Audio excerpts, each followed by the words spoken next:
Para hadirin semuanya, kembali kajian fikih. Malam ini kita sampai bahasan tentang makruhnya sholat. Sebelum kita baca Fatihah, supaya jadi barokah.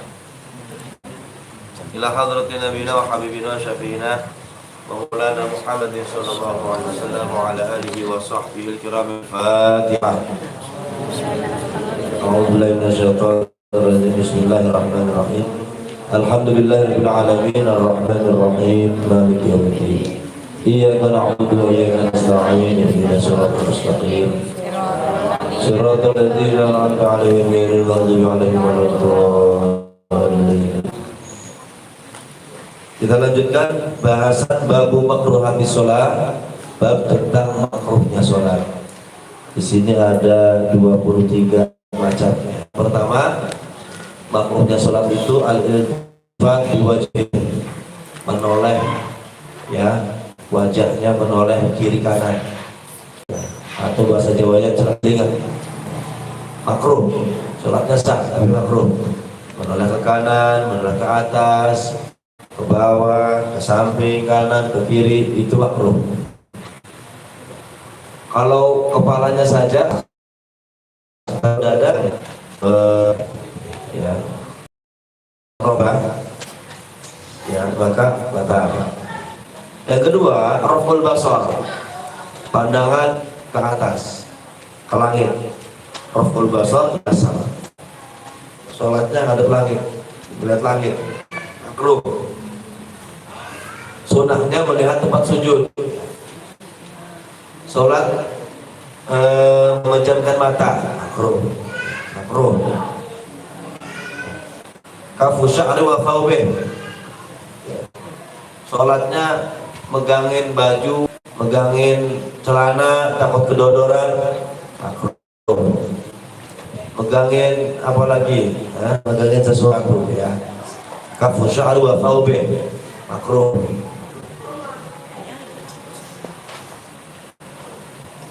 Kemudian berikutnya al-qiyamu ala rijlin wahid, berdiri dengan memakai kaki satu. Berdiri satu kaki, yang satu tegak, yang satu tidak tegak. Itu namanya sofen. Terus merapatkan kaki, dirapat kakinya, makruh. Melebarkan dengan melebihi aturan, ya, itu juga makruh. Yang sunnah itu kaki itu satu jengkal, jarak antara kaki dengan kaki, nah, itu satu jengkal. Berikutnya as-sholatu haqinan, sholat nahan kencing, makruh, ya. Baiknya bagaimana kalau kalau datangnya di posisi akan selesai, maka ditahan saja. Tapi kalau rasa ingin kencing itu dan masih di awal sholat, baiknya dibatalkan. Jadi sholat nahan kencing, namanya haqinan. As-sholatu haqinan alladhi yafi'ul baul, yakni sholat menahan kencing. Berikutnya as-sholatu haqiban, sholat menahan buang hajat besar, ya. Sholat menahan tahan makruh, nahan mules makruh, ya. Mules makruh. Nahan angin, mau kentut tahan, itu namanya haziqon, nahan kentut. Haqiban, nahan buang hajat besar. Jadi nahan kencing, nahan berak, nahan kentut, itu makruh. Ada berikutnya haqiman itu nahan kencing dan nahan buang air besar, dua-duanya. Yang pengen kencing iya, pengen buang hajat besar dia, itu makruh.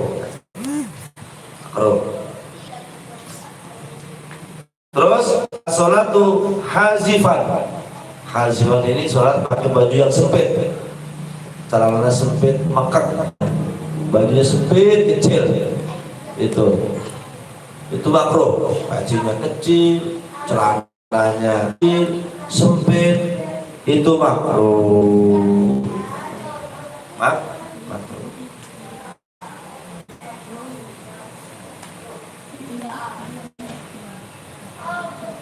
Berikutnya, wad'ul yad ala hasiratihi, meletakkan tangan di atas kemaluan kita, ya. Jadi nahannya itu apa? Tangannya itu diletakkan di daerah sekitar dakar, ya. Itu makruh, ya, hasirah. Berikutnya yang termasuk makruh itu yaitu ruku dengan dipejamkan, menjamin mata waktu ruku, itu makruh.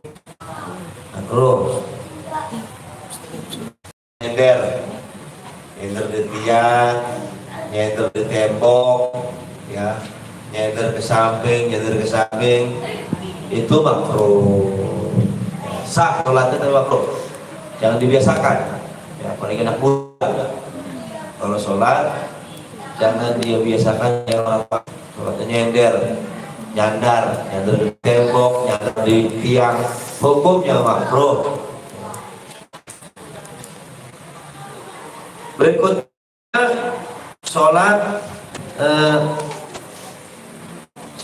di kamar mandi. Sholat di kamar mandi yang tidak ada toiletnya, khusus kamar mandi saja. Nah, itu makruh. Ada ruangan kamar mandi, tempat mandi, bukan toilet, bukan, hammam namanya itu. Jadi tempat kamar mandi yang tidak ada toiletnya. Mandi di apa? Sholat di situ makruh, ya, makruh. Sholat di jagal, tahu jagal? Tempat penyembelihan hewan, tempat motong kebo, tempat motong sapi, tempat motong unta, tempat motong kambing, namanya jagal. Ya, itu bahasanya maslah, ya. Itu makruh, ya, makruh. Karena bisa kurang sedep, ya, mengganggu. As-sholatu fil maqtan, sholat di kandang, ya, sholat di kandang, kandang kambing. Kadang-kadang kandang itu ada tempat tidur, ya, tuh, nyambung, nempel, itu makruh, sah, saya makruh karena bau, ya. Sholat di jalan, tempat orang lewat, ya, mengganggu orang lewat, makruh. Sholat di gang, sholat di jalan raya apalagi, sholat di jalan orang lewat, makruh, ya. Sholat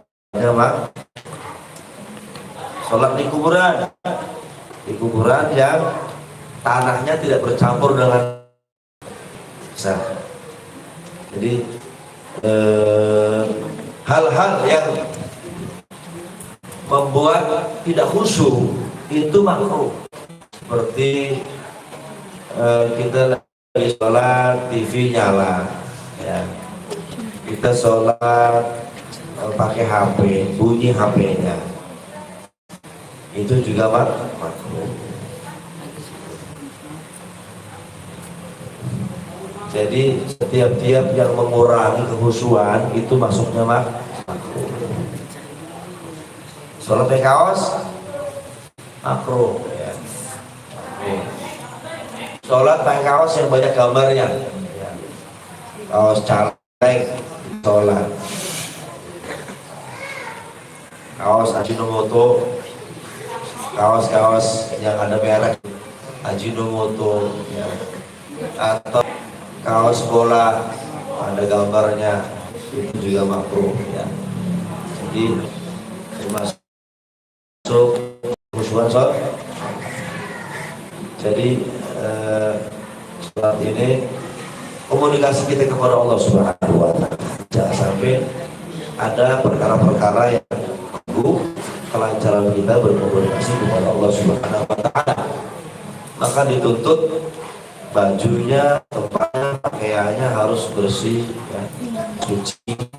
Terus juga tempatnya itu indah, ya, tidak ada bau sedap yang kurang nyaman atau bau yang tidak sedap, begitu, ya. Jadi kalau sholatnya ngobrol sah nggak? Batal. Sholatnya ngobrol. Kalau sholatnya sambil baca, ngelihat Quran, ya, sholat, baca Quran, baca surat-surat yang tidak hafal, terus dibaca, ya, itu boleh, ya, makruh, ya, boleh. Kemudian juga sholat dengan mengurangi bacaan lebih, bacaan tasbih dibikin satu, gitu. Ya, bacaan sunnah dipotong setengah. Misalkan baca Iftitah dibaca setengah. Allahu Akbar kabira walhamdulillahi katsira wa subhanallahi bukratan wa asila. Tok sampai situ. Nah, ini mengurangi kesunahan itu bisa jadi hukumnya khilaful aula atau makruh. Jadi tolong para jamaah, para hadirin semuanya, kalau sholat jangan dipotong. Bacaan-bacaan sholat itu, baik sholat sunnah atau sholat wajib, itu jangan dipotong. Kalau bacaan wajib jelas nggak boleh dipotong. Kalau bacaan sunnah itu baiknya tetap jangan dipotong, walaupun sebenarnya kalau bacaan sunnah itu tidak dibaca pun sah, tapi makruh, ya, begitu. Jadi tetap mengikuti aturan tasbih rukuk 3 kali. Sesuratan itu mana yang lebih bagus? Apakah kita baca surat-surat besar, Al-Baqarah, Al-Imran, An-Nisa, Al-Maidah, Al-An'am, tapi cuma sepotong, cuma 10 ayat, ya, dibandingkan dengan surat pendek tapi satu surat, mana yang lebih afdal? Yang afdal itu surat pendek tapi satu surat, ketimbang surat panjang, surat besar tapi dibacanya cuma 3 ayat, 4 ayat. Jadi kalah kualitasnya, ya, kualitas kurang. Termasuk mikrofon yang kurang bagus juga bisa mengganggu kekhusyuan sholat. Misalkan mic-nya bunyi, ya, ngeground, makin besar, tambah besar, gitu. Nah, itu jadi mengurangi kekhusyuan, jadi makruh, ya. Atau masjidnya ini nggak ada kipas anginnya, nggak ada AC-nya, panas, jendelanya pada rusak, jendelanya nggak bisa dibuka, ya, tiba-tiba ini datang mati lampu, ya, atau emang nggak ada AC-nya, nggak ada kipas anginnya, jadi panas, ya, panas sehingga mengurangi khusyuk dalam sholat. Ini juga sama, ya, masuknya makruh, begitu. Jadi di sini kaidahnya kullu sababin yudhibul khusyuk, setiap sebab yang menghilangkan kekhusyuan itu makruh dalam sholat. Baik, sebab-sebab itu masuk di dalam intern atau ekstern, gitu, ya. Apa ini intern? Yakni datang kerja pakai celana yang sempit, mules, tiba-tiba pengen kencing, itu intern, masuk dari dalam.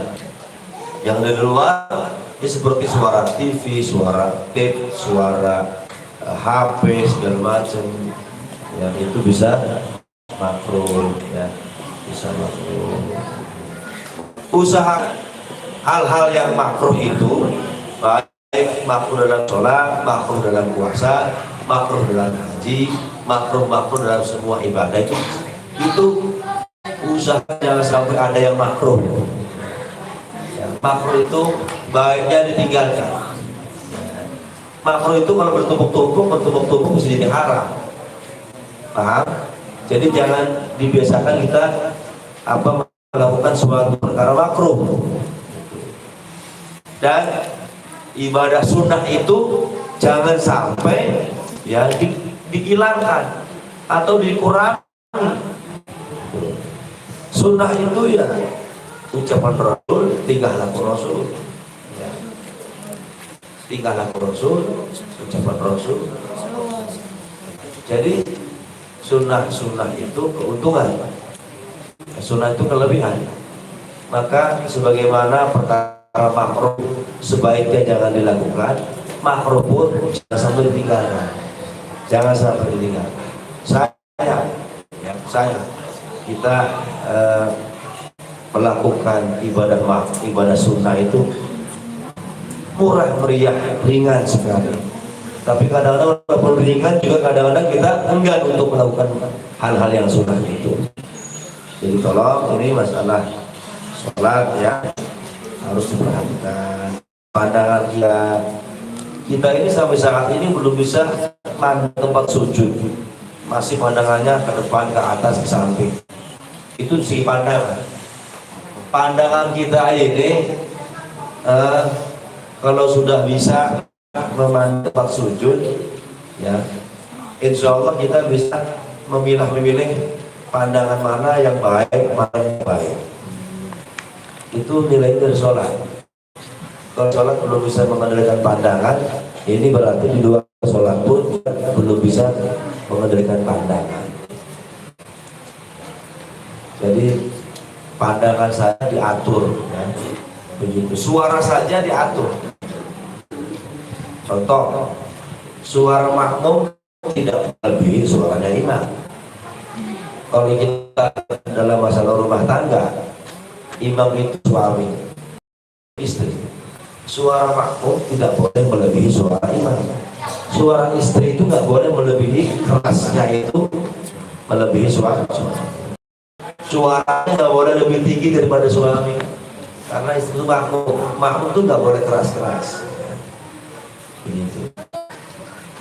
Di sini masalah sholat perlu diingatkan terus, karena kita sebagai manusia itu tempat lupa, gampang lupa. Ilmu yang sudah dipelajari lupa, hafalan yang sudah dihafal begitu, doa-doa yang sudah dihafalkan lupa, syarat-syarat rukun, persyaratan tentang syarat rukun kadang-kadang lupa begitu. Naudzubillah min dzalik. Jadi ini perlu dihafal ya. Ilmu itu sudur, laisa fis sudur. Ilmu itu di dada, bukan di hati, bukan di kertas.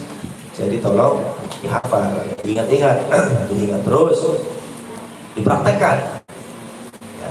Mana yang menjadikan makruh tinggalkan, mana yang baik, anjuran baik, yang sunnah, yang rukun, apalagi. Ya, begitu. Sholat ini secara teori sebenarnya enggak, ya, udah. Tapi balik lagi tentang sholat itu kembali kepada orangnya. Kalau orang yang imannya nol, kosong, imannya kosong, perutnya kosong, kandungnya kosong, ya sudah, ini wassalam, angel ya. Jadi sholat ini kaitannya masalah keimanan. Seberapa persen keimanan orang itu terhadap sholat? Berapa persenkah keimanannya, kepercayaannya, ketulusan, sehingga orang itu gemar untuk melaksanakan sholat. Jadi bagaimanapun ini masalah sholat ini itu keimanan, kembali kepada keimanan. Puasa, ya ayyuhalladzina amanu kutiba alaikumusiyam. Panggilan untuk orang mukmin, wahai orang-orang beriman, kutiba alaikumusiyam. Nah, ini masalah puasa. Kadang-kadang yang badannya gede nggak kuat, sementara ada orang yang badannya kecil, peang, kerempeng, kurus, kuat. Bedanya di apa sih? Kuat. Tapi sebaliknya orang yang badannya gede nggak niat puasa, yang badannya gede nggak niat, nggak mau, ya nggak bisa. Tapi orang yang niatnya kencang walaupun dia peang, oke, kurus, insya Allah kuat untuk puasa. Sholat juga sama. Itu makanya sholat ini ada zahiriyah sama batiniyah. Ada gambaran zahir, ada gambaran batin. Ada lahiriahnya kita ruku, iktidal, kita sujud, itu lahiriahnya sholat. Ya, baca tasbih, baca ini, baca surat, itu lahiriah. Tapi batiniyahnya sholat itu adalah kekhusyuan kepada Allah Subhanahu dihayati, dicapi, ya, dimurokobahi, makna-maknanya itu dari awal sampai akhir. Ucapan kita dengan hati itu harus nyatu. Karena itu kata ulama al-khusyu'u ayya'lama bima yaqulu wa yaf'alu. Khusyuk itu mengetahui apa yang dia baca dan apa yang dia gerakkan. Jadi yang dibaca sama yang digerakkan, antara hati, lisan, gerakan itu bersambung, nyatu jadi satu. Makanya khusyuk. Kalau orang baca surat tapi hatinya lagi ngelayap, hatinya lagi pergi ke Tanah Abang, lisannya ngomong, hatinya lagi di pasar, nggak sesuai. Antara ucapan dengan hati tidak sama. Ini namanya lahut. Jadi yang makruh ini begitu banyak, ya, banyak sekali ini. Sholat di jalan, sholat di kuburan, begitu. Duduk aja ini duduk, ya. Duduk itu ada duduk yang makruh, ya. Ini nih, duduk yang makruh tuh sholat duduknya gini. Jadi si bokongnya nggak disanggap pakai kaki, duduknya begini. Ini bang. Ada lagi ini yang termasuk gerakan di luar sholat juga sama, ya. Orang duduk begini, kurang baik nih. Orang duduk begini, ngelamun, pipinya disanggap pakai tangan. Ini kurang bagus, ya. Menandakan males, menandakan lagi frustasi. Atau ada yang begini, tangannya gini nih. Ada orang kalau hadir rapat atau ngeriung, tangannya begini nih. Ini makruh, kurang bagus. Katanya bisa menghalangi rahmat, antara jari dengan jari terhalang. Ini menurut pendapat ulama, ini yang tangannya gini nih kurang bagus. Ini longok, ya, nggak boleh. Jadi tangannya gini aja. Kalau mau begini, gini. Kalau mau begini, jangan begini. Termasuk duduk nyender gini nih. Ini buat orang 70 tahun, 80 tahun yang duduk begini nih. Kita masih bocah duduknya nyender kayak udah tua aja. Pamali kurang bagus, ya. Kalau nggak, jangan nyender di tembok, itu tanda orang malas, ya. Duduk itu apalagi perempuan. Perempuan kalau duduk gini, ini bagusnya nih kalau buat perempuan nih. Buat perempuan duduknya begini kurang baik. Duduk begini nih kurang baik. Ini buat laki-laki. Buat perempuan tuh bagus begini. Orang dulu kalau qori pun begini. A'udzubillahi minasyaitonirrajim. Ini perempuan dulu kalau qori begini.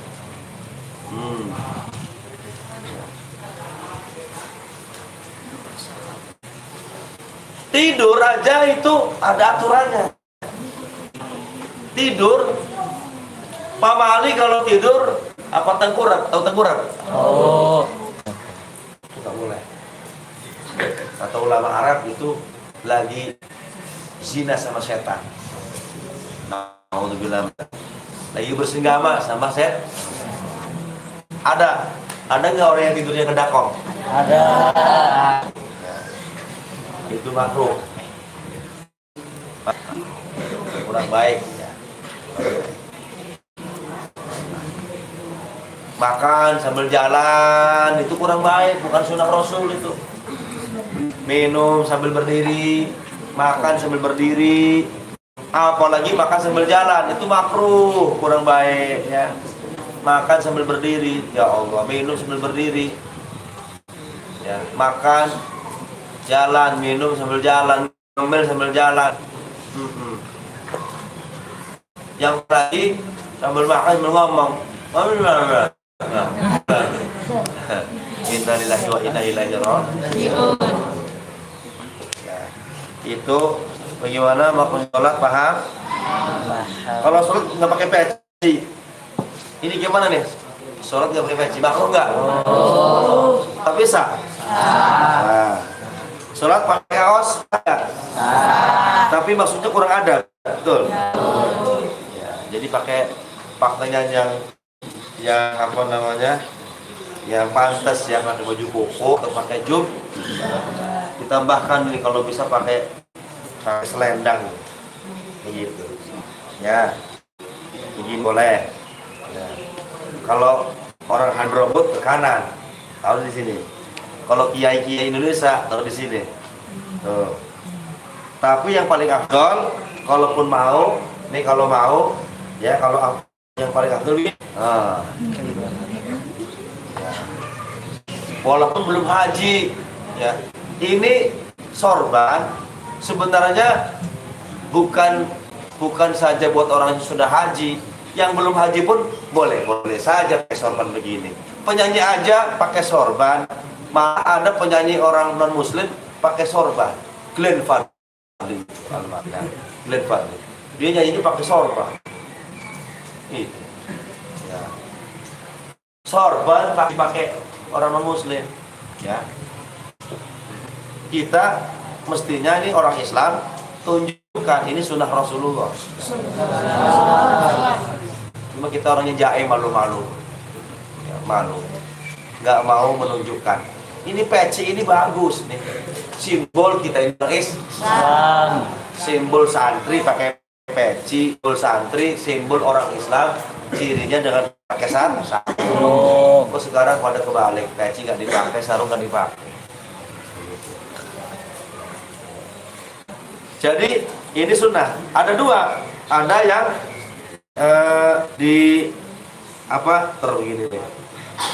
digelungkan ke kepala, ya.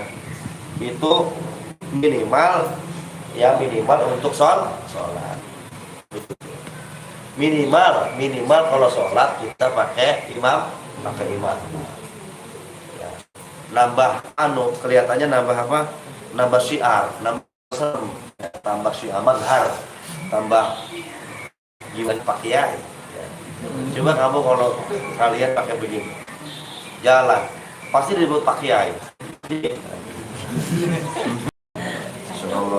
Jadi tolong hal-hal yang membuat makruh, baik di dalam sholat, di luar sholat, baik makruh yang lainnya. Puasa banyak tidur, mentang-mentang puasa tidur itu, ya. Ada lagi puasa mandi 5 kali, subuh mandi, duha mandi, dori asar mandi, sore juga mandi. Innalillahi wa inna ilaihi raji'un. Itu kalau nggak masuk ke dalam makruh, kalau masuk ke dalam hukumnya batal.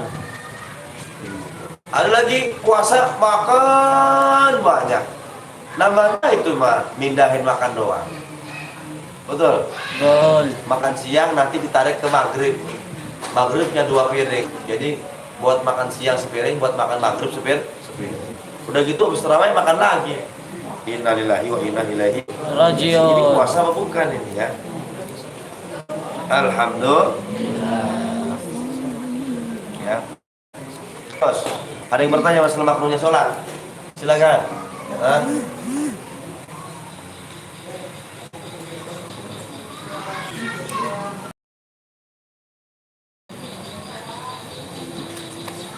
Ya. Besok kita ngaji bab batalnya sholat. Untuk materi malam ini kita cukupkan, ya. Kita baca rutin hamdan sambil nunggu isya, ya. Ila hadratin nabiyina wa habibina syafi'ina wa maulana Muhammadin sallallahu alaihi wasallam wa ala alihi wa sahbihi. Al-Fatihah. Bismillahirrahmanirrahim. Ar-Rahmanir-Rahim. إياك نعبد وإياك نستعين صراط الذين أنعمت عليهم